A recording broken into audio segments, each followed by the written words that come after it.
Abra suas Bíblias no livro de Atos, capítulo 4. É uma leitura aparentemente longa, mas ela é fácil de ler. E eu não vou me deter versículo, verso a verso, mas sim ao texto. Atos 4. Nós estamos falando, meus irmãos, de generosidade, de oferta, de amor, de providências, cuidado de Deus. Esse texto eu acho que é bem apropriado. Atos 4, 32 em diante, até o 5:11, tá? Para a gente fechar o que aconteceu naquele instante, ali naquela igreja, naquele momento, naquele dia, tá? As crianças, nós estamos aqui, a gente vai ler um texto que está falando da igreja, né? As pessoas lá na igreja, os apóstolos reunidos, e nós vamos ver pessoas dando oferta a Deus, a gratidão do seu coração, ofertando para Deus. E também vamos ver aqueles que dentro da igreja muitas vezes mentem a Deus, né? Somos pecadores, mas vamos ver também a disciplina de Deus sobre o pecado. Todas essas coisas vão estar acontecendo. Talvez prestando atenção no texto, você vai conseguir fazer uma figura na sua mente aí, montar uma imagem na sua mente do que está acontecendo lá e expressar isso de alguma forma, tá? Diz assim, a partir do verso 32, do capítulo 4 de Atos: da multidão dos que creram, era um o coração e a alma. Ninguém considerava exclusivamente sua nenhuma das coisas que possuía, tudo, porém, lhes era comum. Com grande poder os apóstolos davam testemunho da ressurreição do Senhor Jesus, e em todos eles havia abundância ou abundante graça, pois nenhum necessitado havia entre eles, porquanto os que possuíam terras ou casas, vendendo-as, traziam os valores correspondentes e depositavam aos pés dos apóstolos. Então se distribuía a qualquer um à medida que alguém tinha necessidade. José, a quem os apóstolos deram o sobrenome de Barnabé, que quer dizer filho de exortação, levita, natural de Chipre, como tivesse um campo, vendendo-o, trouxe o preço e o depositou aos pés dos apóstolos. Entretanto, certo homem chamado Ananias, com sua mulher Safira, vendeu uma propriedade, mas em acordo com sua mulher, reteve parte do preço, e levando o restante, depositou-o aos pés dos apóstolos. Então disse Pedro: Ananias, por que encheu Satanás teu coração, para que mentisses ao Espírito Santo, reservando parte do valor do campo? Conservando-o, porventura, não seria teu? E vendido, não estaria em teu poder? Como, pois, assentaste no coração este desígnio? Não mentiste aos homens, mas a Deus. Ouvindo essas palavras, Ananias caiu e expirou, sobrevindo grande temor a todos os ouvintes. Levantando-se os moços, cobriram-lhe o corpo e, levando-o, o sepultaram. Quase 3 horas depois, entrou a mulher de Ananias, não sabendo o que ocorrera. Então Pedro, dirigindo-se a ela, perguntou-lhe: dize-me, vendestes, portanto, aquela terra? E ela respondeu: sim, portanto. Tornou-lhe Pedro: por que entrastes em acordo para tentar o Espírito do Senhor? Eis aí a porta aos pés dos que sepultaram o teu marido, e eles também te levarão. No mesmo instante, caiu ela aos pés de Pedro e expirou. Entrando os moços, acharam-na morta e, levando-a, sepultaram-na junto do marido. E sobreveio grande temor a toda a igreja e a todos quantos ouviram a notícia destes acontecimentos. E aqui, meus irmãos, nós temos então um acontecimento que a gente não é agradável, porque ao mesmo tempo que nós vemos a igreja sem necessidade e também alguém fazer uma oferta para a igreja, realmente do fundo do seu coração, e isso, um benefício para aquela comunidade, a gente vê também um fato muito triste, que não foi a questão do muito ou do pouco da oferta daquele casal, mas foi justamente a mentira, né? O desejo de aparecer como alguém, ou de receber algum tipo de louvor, e através da mentira isso acontece muito. E aí uma disciplina de Deus acontece. Então, de certa forma, o fechamento é um momento triste para aquela comunidade, mas nós precisamos estar atentos. E aí, meus irmãos, quando eu estudava esse texto, eu pensava nessa questão, principalmente desse final, que eu não quero dar ênfase somente a ele, mas pensando na questão da disciplina. na igreja. Eu li sobre um teólogo escrevendo alguma coisa, fazendo um comentário, na verdade, sobre isso, e ele falando que a necessidade de a disciplina na igreja funcionar. E a necessidade, nesse caso aqui, meus irmãos, foi algo de Deus mesmo, mas sempre será de Deus, nós entendemos. Então a disciplina na igreja, ela ser eficiente, ela ser cuidadosa, ao mesmo tempo que há amor, há o cuidado, há a pregação, a boa exposição, há o bom convívio, mas também há a disciplina, porque Deus nos instrui nesse caminho também. Embora aqui a gente vê algo muito triste. Mas vamos lá, meus irmãos. A ideia aqui nesse texto, aqui no princípio, pelo menos até o verso 32 ao 36, é a vida na comunidade dessa nova aliança. E essa vida na comunidade dessa nova aliança, aqueles que creem em Jesus Cristo, é marcada por uma expressão muito interessante, que pouco nós usamos, que é altruísmo.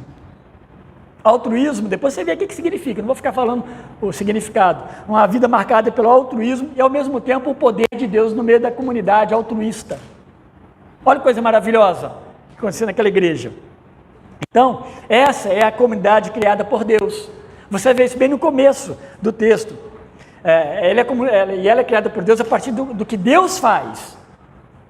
Quando Cristo, ele vem ao mundo, né, ele nasce da forma como ele nasceu, ele é gerado da forma como ele foi gerado, havia um propósito de Deus de restauração do homem, uma reconciliação minha e sua com Deus. Por isso, aqui é chamado de a comunidade dos que creram. O verso 32 está falando isso. Havia ali uma comunidade dos que creram. E aqui, meus irmãos, já é uma grande, né, uma multidão. Um crescimento exponencial, algo maravilhoso. Se você pegar o verso 4, nós não lemos, diz que já chegava a quase 5.000 membros. O negócio estava explodindo. Quantas coisas não vem acontecendo ao mesmo tempo, num tempo muito curto. A igreja crescendo bastante. Mas todos esses creram em Jesus, porque essa é a comunidade dos que creram. Crer em Cristo, então, é essa base da profissão de fé de cada um que passa a fazer parte da igreja. Então, quando você faz parte da igreja, você passou por uma profissão de fé. Alguém te acompanhou, alguém quis saber quem é você, de onde você veio batizado, como você creu. E depois da sua comprovação, da sua fé, de que você creu, você é admitido na igreja, seja por batismo, ou por aceitação da igreja, uma permissão da igreja pública. E é assim que o apóstolo João descreve o motivo dos sinais de Jesus. Ele fala que Jesus fez vários sinais no Evangelho de João, e ele escreveu apenas alguns. Mas ele diz lá no verso 31 do Evangelho de João, capítulo 20, diz que estes, porém, esses sinais, esses milagres, foram registrados para que creiam que Jesus é o Cristo, o Filho de Deus. E ele diz mais, e crendo, tenham vida no nome de Jesus Cristo. Essa é a comunidade dos que creem. Assim, não é possível entrar nessa comunidade ou nessa comunidade por amizade. Não pode entrar nessa comunidade por simpatia, por beleza, por uma vantajosa condição financeira, por boa reputação somente, não. A essência está crer em Cristo. Esse testemunho é fundamental para fazer parte da comunidade dos que creem. Aqui é a comunidade dos que creem. Precisa crer em Jesus como Filho de Deus, que pode perdoar pode perdoar o nosso pecado, pode transformar o nosso coração.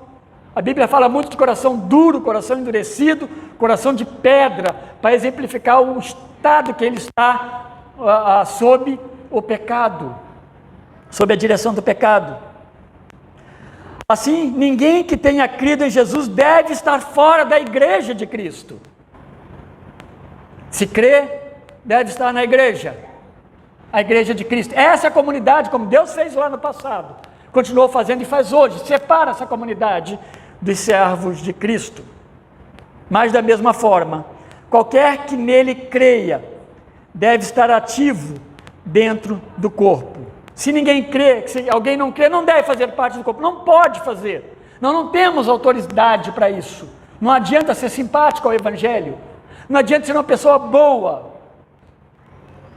não pode, tem que crer em Cristo e confessá-lo como Senhor e Salvador pessoal. Essa nova comunidade, ela viverá diferente de qualquer outro grupo que possa existir no mundo. Isso, meus irmãos, é maravilhoso, porque é diferente. Talvez você pense, por que existe igreja? E por que eu estou na igreja? Porque essa é a comunidade que Cristo que formou. É dos que creem. E ela vai se reproduzindo e se repetindo no mundo todo. Suas regras de conduta, elas vão vir de Deus. E esses irmãos passarão a evidenciá-las no seu viver a cada dia. Então, por exemplo, não tem um pastor para cada um de vocês. Não vai ter nunca. Mas tem um Deus que olha, que cuida de cada um de nós. E Ele nos dá as regras, está na sua palavra. Então, sendo Deus aquele que os acolhe e os escolhe também, Cristo aquele que salva o pecador, e o Espírito Santo aquele que habita no pecador, suas vidas passam a ser uma vida comum. Ela não é comum porque nós nos ajuntamos aqui e ficamos dentro desse quadrado aqui. Ela é comum porque nós cremos no mesmo Deus. E na verdade nós temos um único Deus. Mas nós cremos no mesmo Cristo que salva e no Espírito que habita. Não há falta de um ou sobra de outro qualquer. Por isso a comunidade, ela vive unidade, tudo é comum. Um Espírito unido e o mesmo modo de pensar. Passando por Cristo, quebra-se orgulhos, arrogâncias, soberbas, e uma porção de coisa que nós trazemos como parte da nossa bagagem de pecado. E Deus vai nos libertando dessas coisas. 1 Coríntios 12, os versos 4 a 6, eu não vou ler o texto, mas ali ajuda-nos a entender a unidade do corpo de Cristo, afirmando que em nossas diversidades opera um único Espírito Santo, um único Senhor, que é Jesus Cristo, e um único Deus, que é o Deus Criador de todas as coisas. Assim Deus, conservando nossa personalidade, Ele mantém em nós, igreja, uma unidade de coração e de mente. Então, meus irmãos, alguém pode olhar de fora e olhar e pensar, poxa, lá tem tanta gente diferente, eu conheço o Chiquinho é diferente do George, que é diferente da irmã, que é diferente, é assim mesmo, mas todos creem em Cristo, todos foram salvos por Jesus Cristo. Coração e mente é uma palavra é uma expressão, uma ideia muito hebraica, porque ela se manifesta lá no Antigo Testamento através do próprio Deus. A gente lembra de Deuteronômio, por exemplo, capítulo 6, um dos textos, verso 5 diz lá, amarás o Senhor teu Deus de todo o coração, alma e força. É a comunidade dos que amam Deus de todo o coração, alma e força. Eu sei que você está pensando assim, mas eu não sou essa pessoa assim. Nós não somos, nós fomos transformados por Deus, e nós somos aceitos por Deus por causa de Cristo. Se Deus olhar para mim, eu não sirvo, mas se Deus ver Cristo em mim, é isso que Ele enxerga, porque eu creio em Cristo, daí é diferente sim, Ele me aceita e aceita a minha adoração, não é por mim. Então na igreja primitiva esse amor é também aplicado nesse plano horizontal, esse amar a Deus é aplicado no plano horizontal junto à igreja de uma forma multifacetada, de várias maneiras, e aos necessitados. A igreja ela não é um lugar que você vem, então somente adora cantando. Você adora de todas as maneiras, aqui você adora cantando, ouve a palavra adorando, ora adorando, e você serve uns aos outros adorando a Deus, porque você crê em Cristo. Ninguém mais age por você, mas em função do corpo, por você não, por si próprio. Quando eu comecei a participar da igreja, Deus me colocou na igreja, Deus me ampliou também a minha visão. Eu passei a olhar os meus irmãos e a cuidar dos meus irmãos de alguma forma. O pastor Paulo pregou semana passada, fiz questão de lembrar isso aqui. Ele nos falou, baseado ali em Atos capítulo 6, um pouquinho mais adiante, sobre o cuidado que os diáconos e os presbíteros tinham em preservar essa unidade da igreja. E aquilo que é feito ali, de escolher diáconos, formar diáconos, é para que a igreja mantivesse a sua unidade. a unidade do corpo. E aqui, meus irmãos, está acontecendo também isso para a edificação do corpo e da igreja. Unidade de coração e mente é quando todo o corpo está a serviço de Deus e isso se reverte para o bem comum de todos os irmãos, não apenas para mim. A igreja não é um mercado onde você, e eu vi isso, Paulo falou isso também, onde você se serve e vai embora, como se fosse você fizesse alguma coisa por aquilo. Não, você é servido sim na igreja, mas você é chamado para servir. Os discípulos se assustaram com Jesus quando ele lava os pés deles, porque eles achavam que judeu não pode lavar pé de judeu. Tem escravos para isso, tem estrangeiros. Jesus quebra tudo isso. Por que será que Jesus fez? O que ele quer nos ensinar com todas essas coisas? Os que creem em Cristo, então, se servem da sua graça e mostram graça também no serviço mútuo. E essa deve ser a cara da nossa igreja, da igreja de Cristo. Isso nos remete ainda ao que Deus deixou como ordem lá no Antigo Testamento, a partir das leis de devolução, de não cobrar juros, do ano do jubileu. Lá em Deuteronômio 15:4 diz lá, para que não haja pobre no meio do povo. Eu gosto dessa expressão. A igreja, ela é enriquecida com o Espírito Santo e ela é enriquecida também de bens. Por isso que, meus irmãos, eu falei agora um pouco antes sobre, a gente não vai ver pessoas cristãs pedindo esmola nas ruas, porque aprende a viver para Deus e sob o poder de Deus. Mas existe uma igreja, uma comunidade que está atenta também às necessidades do corpo. É nisso que você participa. E que você possa participar ofertando e não precisando. Mas com certeza, se um dia você precisar, eu precisar, eu terei uma comunidade que me ama e cuida de mim. Porque isso vem de Deus. Nós não faríamos isso se Cristo não nos transformasse, não mudasse o nosso coração. A igreja, então, ela tinha uma esperança. Em Cristo eles encontraram a verdade do Evangelho também, porque ele está falando isso. Eles encontraram o Evangelho. E aí, o Evangelho foi formando a igreja, foi transformando. E essa igreja, então, vivia o Evangelho. Aí, meus irmãos, ouvindo o Evangelho, ouvindo a palavra, a igreja vai se amoldando à vontade de Deus. E dessa forma, a teologia vai encontrando uma aplicação prática na vida daqueles irmãos. Não fica uma coisa técnica. Eu sei, mas não me serve. Lá fala, mas não tem nada a ver comigo. Não.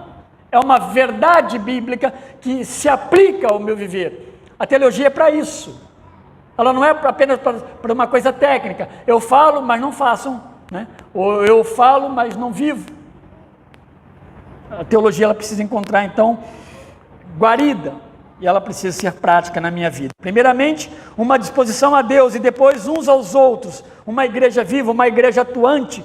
E houve ali, então, compartilhamento. Não havia limites, pois essa era a comunidade da verdade. Eles não estavam discutindo se alguém deu muito vai ficar pobre, ou se vai faltar. Não era esse o espírito. Cada qual vendendo algum bem levava esses valores para a igreja, que administrava o bem e a necessidade comuns. E a percepção, voluntariedade, disposição, alegria, constância em contribuir era equilibrada pela sinceridade dos necessitados e honestidade dos administradores. A igreja precisa tomar muito cuidado quando ela elege seus administradores. Claro, meus irmãos, dentro de um corpo, nós pressupomos todos creem em Jesus Cristo. Todos são honestos? Todos são honestos. Mas a igreja precisa tomar todos cuidado. Precisa ser realmente uma direção, uma orientação divina. Algum tempo antes, lá em Atos, capítulo 2, os versos 44, 45, eu falei agora há pouco, que lá tinha 3.000 membros já. Lá afirma que tudo era comum entre eles, e havendo necessidade, eles vendiam propriedades, distribuindo à medida da necessidade. Por quê, meus irmãos? Estava tudo difícil. Agora começa um confrontamento judeu-cristão, no sentido espiritual, uma perseguição. Esse negócio, o judeu vai olhar, esse negócio está se desenvolvendo muito, não é bem isso. E começa, se a comunidade não se ajunta, em torno de Cristo, se a comunidade não se une, eles se perderiam na primeira ameaça que sofreram. Lá eles vendiam tudo e praticavam, né, a distribuição entre eles, os suprimentos, pela prontidão e pela generosidade de cada um deles. E supriam as necessidades. Aqui agora não havia necessitado.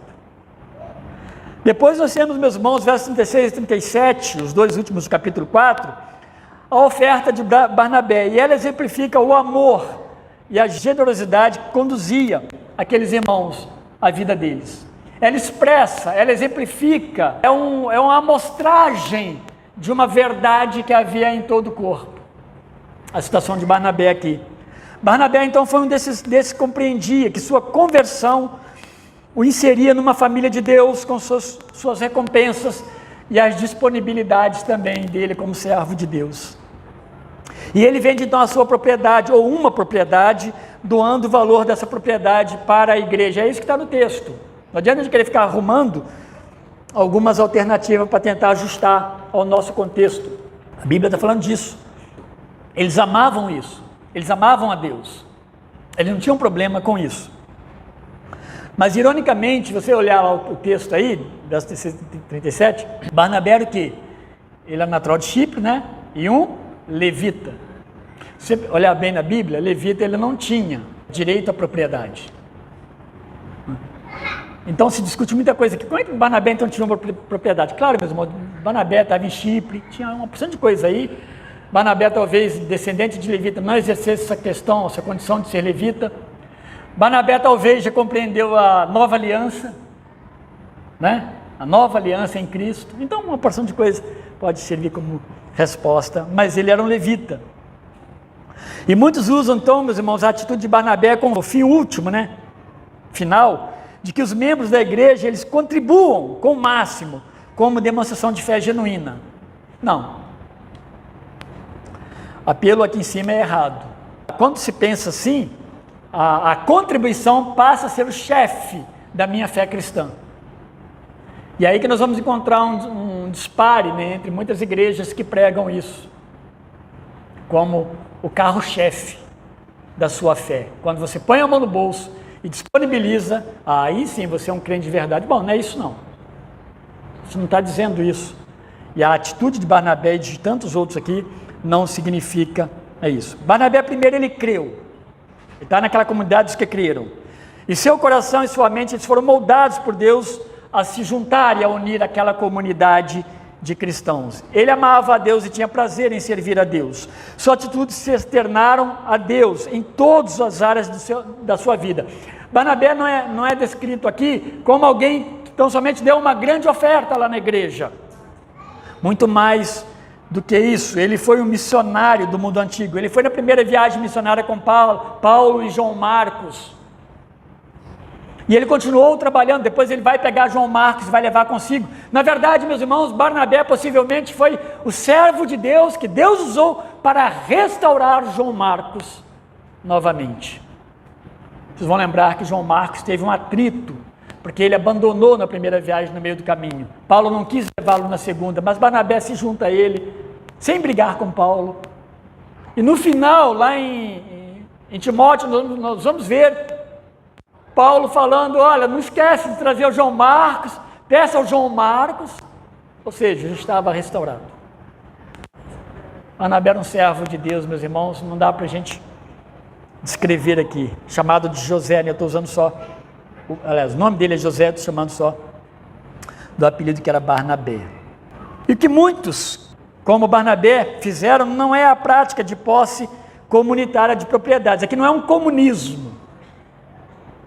Tá? E vamos pegar os bens das pessoas, né, e colocar na igreja. Não é isso não. Às vezes alguém entende isso de forma errada. Mas aqui, meus irmãos, é compartilhamento de bens. É claro isso nas Escrituras, não somente aqui. Diante da pobreza, no meio daqueles irmãos, das grandes necessidades. E Deus moveu os corações. A igreja não confiscou bem de ninguém. E a igreja não foi se enriquecendo, aquilo que aconteceu muito, aquele viés errado que foi tomando a igreja ao longo da história.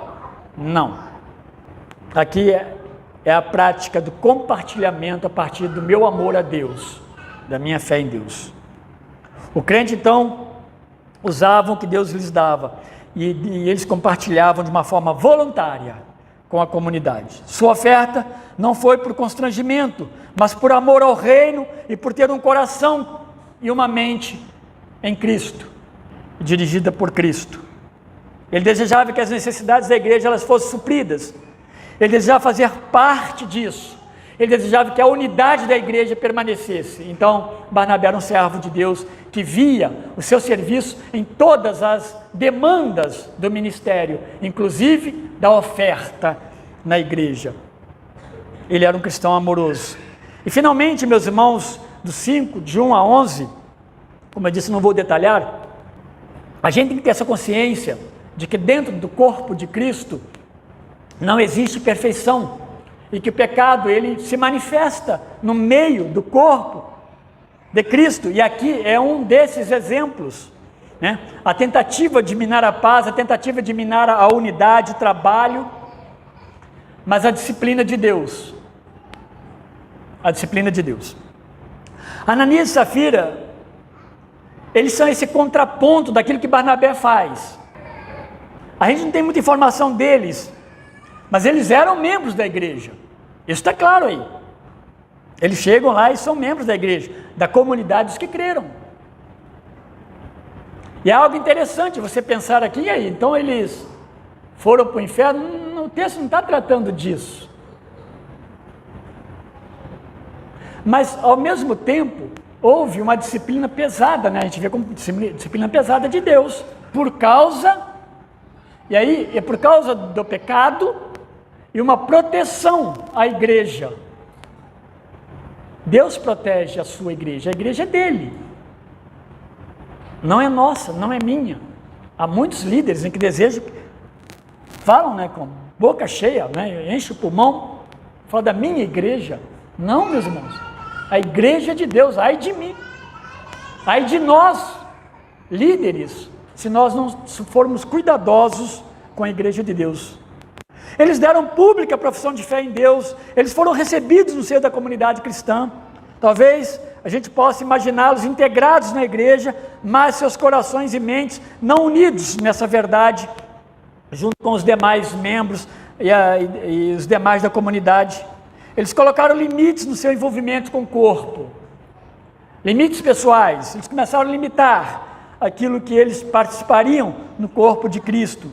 O que é dos outros pode ser meu, e nesse sentido, eu estou falando aqui, fazendo uma ideia do que possa acontecer. O que todos recebem eu também quero, mas o que é meu, não posso compartilhar com os outros. Deus quebra essas coisas em nós, meus irmãos, e precisamos pedir muito a Deus por isso, porque a igreja ela não pode mendigar. Não pode faltar na igreja a ajuda ao outro, senão alguma coisa está errado.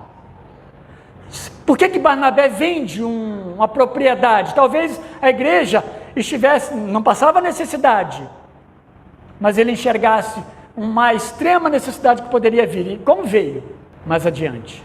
Uma previsão, uma precaução. Eles mentiram naquilo que, de forma histórica, de forma até tradicional, tem sido um grande desafio no meio cristão. Compartilhar de seus bens com a comunidade cristã. No caso deles, envolveu inclusive mentira. Não só o volume, mas a mentira. E isso é mais comum do que nós possamos imaginar, embora eu estou falando sem conhecimentos de causa. Somos assíduos em nossos trabalhos, mas resistentes em nossas contribuições. E eu falo para o bem da comunidade. Eu falo para o bem do corpo. Eu não estou defendendo o meu sustento, porque eu sei que Deus não vai deixar faltar, de alguma forma Deus sempre vai suprir. Não é isso que eu estou fazendo aqui. Eu estou defendendo o nosso serviço cristão, como que ele vive. E lembra que eu falei agora há pouco, de forma errada, muitas vezes as pessoas vão contribuir. Eu já vi pessoas que estão processando igrejas, porque estão recebendo bens deles e não aconteceu o que eles desejavam que acontecesse. e agora processam a igreja. Isso não é forma, não é isso que Deus está ensinando aqui. Mas o meu desejo é que nós aprendamos a fazer o que é certo. E por que isso acontece muitas vezes? Essas dúvidas, talvez por insegurança, por medos, ou até por uma compreensão errada de que Deus não seja o único provedor seu e meu, e Senhor de nossos bens e de nossa vida. Alguma coisa que pode estar bugado, né? Deu um probleminha, apagou.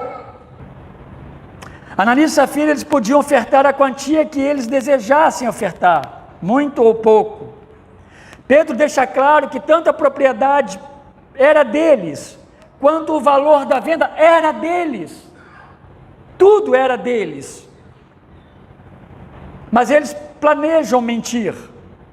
Eles desejaram parecer fiel e generoso aos olhos da igreja, buscando admiração e louvor, quem sabe? Vamos fazer como Barnabé. Barnabé talvez nem soubesse o que a igreja falou dele. Eles vão dar a oferta depois. Ananias e Safira. Ananias e Safira é uma demonstração clara, meus irmãos, de temores de homens. Quando nós tememos o pastor, quando nós tememos pessoas, nós queremos que pessoas vejam o que nós fazemos. Quando nós dizemos que as pessoas conheçam o que nós fazemos, meus irmãos, por que Deus vai falar lá atrás? Porque nós não queremos contribuição? Porque simplesmente, para nós dessa igreja, nós não achamos que botar o gasofilácio que seja uma atitude de fé maior ou de fé menor. E lá fica muito mais à vontade para você que chega a sua oferta, que é muito importante para essa igreja, e ela caindo lá. E lembrem-se que esse estudo e essa pregação, ela não tem nenhum teor de desabafo, porque não é esse o sentido. Deus tem nos abençoado, e abençoado essa igreja de uma forma maravilhosa, porque tudo pertence a Ele. Mas para a gente entender que aquilo que nós damos ao Senhor, que nós fazemos para o Senhor, não necessariamente precisa ser conhecido. Ou precisa que alguém bata nas minhas costas e diga, olha, muito bem, pastor, olha, você foi demais, hein? E aquilo lá, sem aquilo, eu volto para casa, não valeu nada a minha pregação. Não é isso.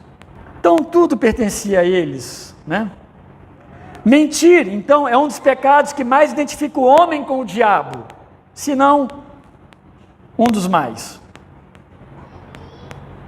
Jesus, quando define o diabo, ele o descreve como mentiroso desde o princípio, e descreve ele como pai da mentira, e é aqui que eles estão caindo, esses membros da igreja primitiva.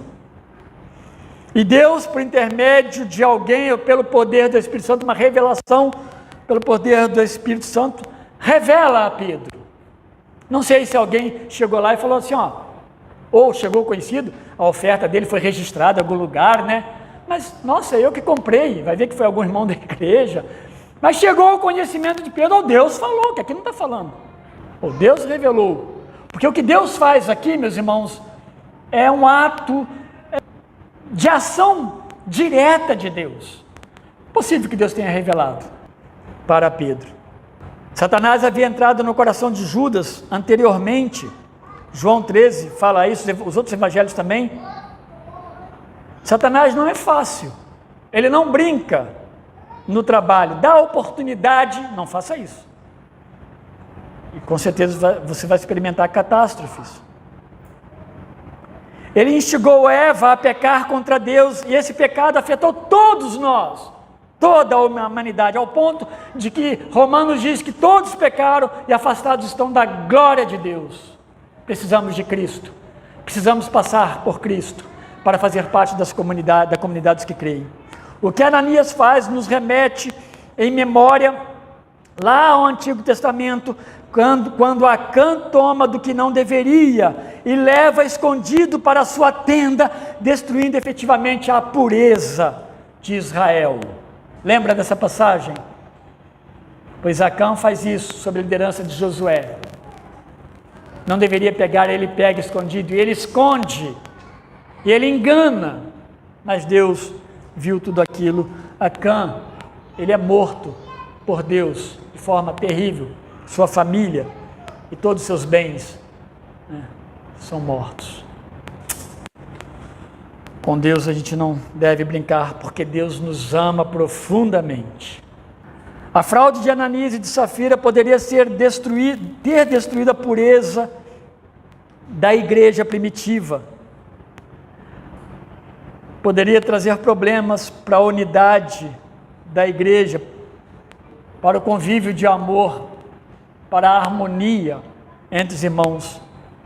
E acontece então a disciplina de Deus. Eles não confiaram na provisão de Deus. Eles não resistiram ao diabo, como Tiago 4,7 diz: resistir ao diabo, ele fugirá de vós. O resultado para eles então foi o mais terrível possível. Eles foram mortos por Deus, porque o que eles fizeram era um grande mal para a igreja de Jesus. A gente pode pensar o que quiser aí, querer fazer contas e imaginar saídas, ou pensar num Deus, meu Deus, né? Mas o mal, meus irmãos, que isso produziria na igreja, se não fosse tratado, seria terrível. Uma permissividade que a igreja ficaria sustentando. É igual a igreja sustentar pecado. Pecados não confessados, as pessoas vão se ver com Deus. Pecados conhecidos, não tratados, a igreja é confrontada por Deus. A gente tem que ter consciência disso. Deus está protegendo a igreja. Na ação de Barnabé e dos outros também, que não eram só eles. E no que acontece com Ananias e Safira. Tanto, meus irmãos, que após isso a igreja continuou crescendo, cheia de temor a Deus. Aqui não fala que dispersou. E aquele dia aconteceu isso, as pessoas foram embora. Abandonaram a igreja, continuou crescendo. Depois disso a gente vai ver relatos do crescimento da igreja. Então, esse foi um fato isolado na igreja primitiva. E Deus o permite para o bem da comunidade, para a manutenção da unidade, para que os verdadeiros servos percebessem que Ele é Senhor da igreja e não o diabo, para que o pecado ele não permanecesse no seio da igreja. A gente orienta a igreja: há pecado, confesse, e peça a Deus para mudar o coração, transformar. Pecados não confessados é terrível para a pessoa e é um mal para a igreja também.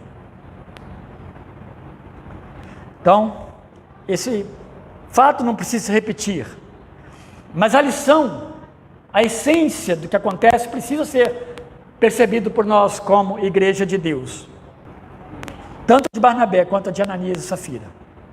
Então, que nós sejamos influenciados pela atitude de Barnabé. Nós não gostamos de Ananias e Safira na nossa igreja, né? Nós não gostamos.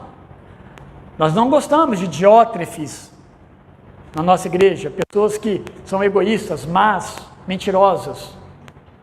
Mas pode acontecer. E de forma particular, meus irmãos, precisa haver confissão. Eu quero concluir pensando sobre a unidade da igreja, que ela deve ser percebida no nosso modo de viver. A nossa prática, a nossa forma de viver reflete a unidade da igreja. Reflete que nós participamos desse crivo de passar sob Cristo. A fé em Cristo que colocou eu, você aqui dentro. Ela não se mostra plenamente nos cafezinhos, essa unidade, ou em outras reuniões sociais. São boas, são agradáveis, mas não é aí que nós vemos unidade. Ou mesmo aqui dentro nos cultos, não é só nisso que se vê unidade da igreja, mas de uma forma muito clara em como a comunidade vive uns para com os outros, a sua prática, mais do que o nosso volume, que a igreja está bem cheia, e que vocês precisam orar, para que nós tenhamos algumas coisas aqui, para que nós possamos ampliar, para quem sabe Deus nos deu um ar-condicionado, para dar um alívio.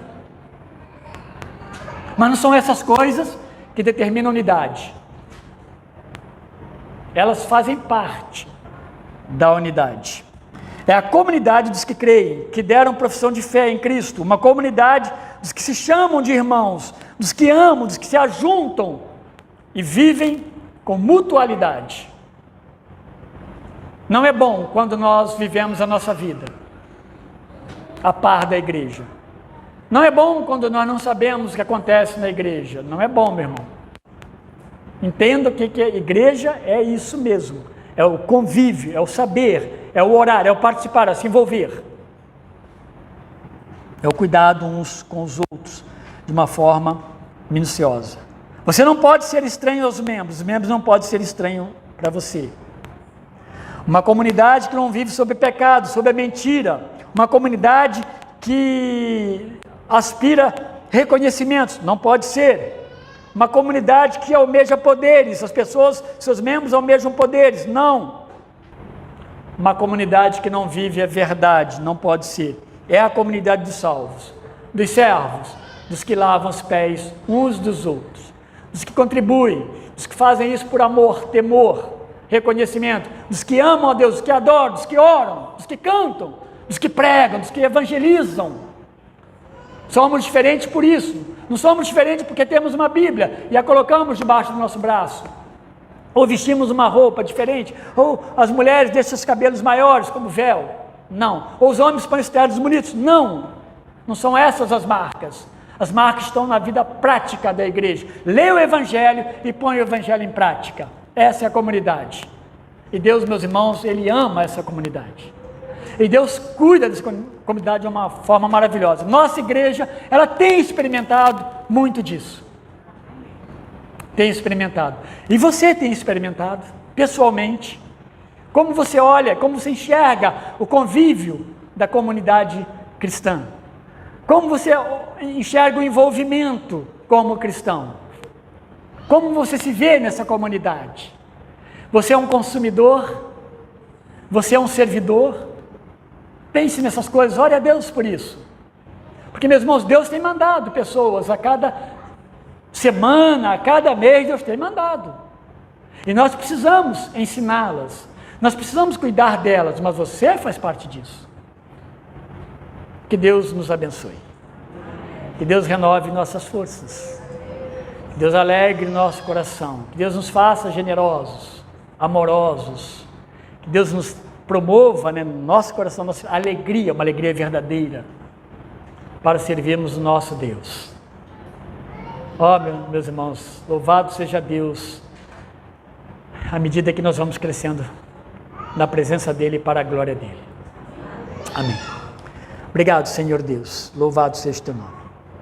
Obrigado pelo Teu amor, bondade, graça, misericórdia. Obrigado, meu Deus, porque o Senhor é tão grande, eterno, poderoso, soberano, ó Deus, mas se comunica conosco, fala ao nosso coração, nos instrui e nos disciplina também. Ó Deus, que a disciplina nos ajude a aproximar mais do Senhor e não seja apenas motivo de vergonha, mas de transformação e de aproximação do Senhor. Acima de tudo, que haja alegria em nós, desejo, ó Deus, de participar, de envolver, de fazer parte efetiva do corpo de Cristo. Que eu não veja o meu irmão, ó Deus, e vire as costas para ele, mas que eu o ame, eu o abrace, eu o ajude, ó Deus, em qualquer de suas necessidades. Assim nós estamos mostrando o Evangelho, ó Deus, que alcançou o nosso coração. Muito obrigado. Ao Senhor toda a honra e toda a glória. Em nome de Jesus, amém. Deus abençoe a todos, meus irmãos.